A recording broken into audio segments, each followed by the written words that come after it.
Bloodlines and Boundaries. In the quiet town of Milford, nestled between old oaks and fading farmland, three brothers were raised under one roof by parents who worked long hours and grandparents who believed in values over valuables. The Langley brothers, Aaron, Caleb, and Jordan, grew up close in age, but they couldn't have been more different. Aaron, the eldest, solid, grounded, and practical. He never left Milford.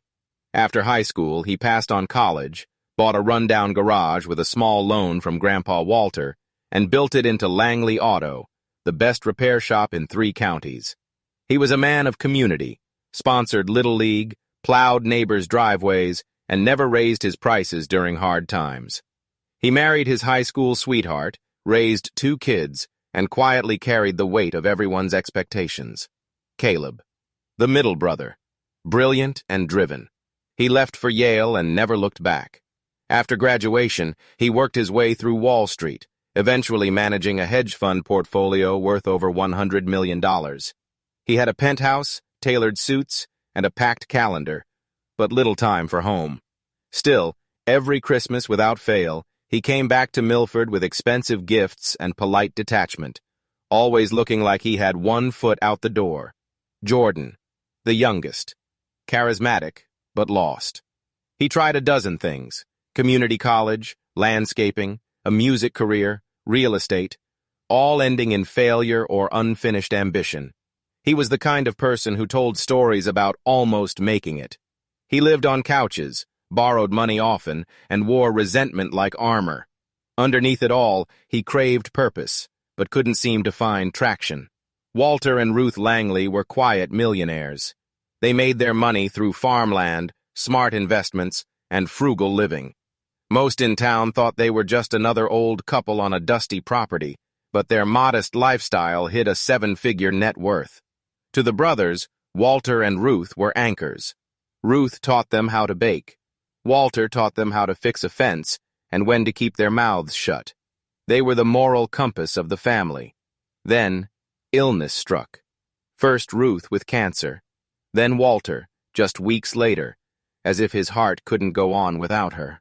They passed within 2 months of each other. The brothers returned to Milford for the reading of the will, standing in the parlor of the old farmhouse, still smelling faintly of Ruth's lavender oil and wood polish. The attorney, Mr. Jenkins, opened a worn leather folder and read aloud, "To Aaron, the farmhouse and 50 acres of surrounding land. You understand home. Let it be yours now."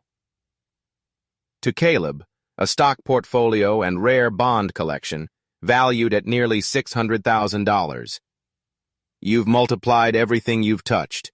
We trust you'll make this grow." To Jordan, a $100,000 trust. But there was a condition. He must complete 1 uninterrupted year of employment to access it. Accompanying it was a letter, in Ruth's delicate handwriting. "You have fire in you, Jordan, but you've lived in shadows. We love you. This is your second beginning." Jordan sat frozen, eyes scanning the letter over and over. No house, no cash in hand, just trust. Conditional. His brothers didn't notice the flicker of anger that passed over his face like a shadow.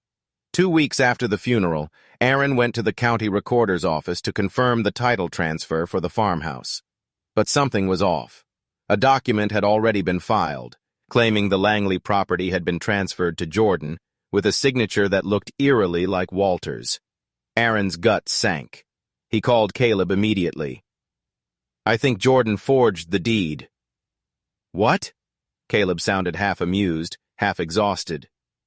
"That's ridiculous. I checked the signature. It's close, but not right. And he's the only one who's angry enough to try something like this."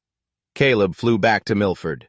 They dug in, hired a legal investigator, and discovered Jordan had visited a shady notary in a nearby town. Surveillance footage showed him leaving the clerk's office with documents under his arm. The deed was fraudulent. They found Jordan at a rented cabin outside town, chain-smoking on the porch. Aaron stepped out of the truck. "You forged Grandpa's signature." Jordan didn't look surprised. "You got the house. He got the fortune. I got a goddamn leash and a lecture. So yeah, I thought maybe I deserved something more." Caleb stepped forward, eyes cold. You tried to steal the family land. That's not desperate. That's criminal. Jordan stood. You know what it's like to always be the disappointment? To have people smile at you like they're waiting for you to screw up again? I got tired of being the broken one. Aaron's voice softened. And you think stealing the deed would fix that? I thought maybe I could sell it, start over, finally be in control. Aaron sighed. You had control. You had their love. And you spit on it. The brothers reported the forgery.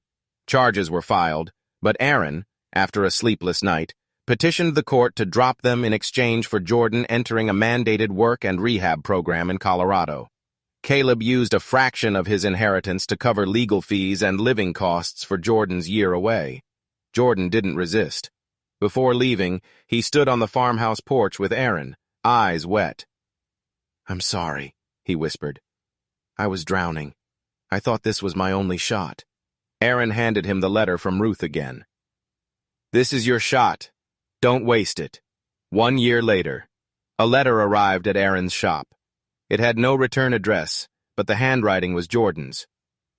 I've been sober for 11 months, working at a bike shop. It's not much, but it's mine. I've completed the program. The trust kicks in next month.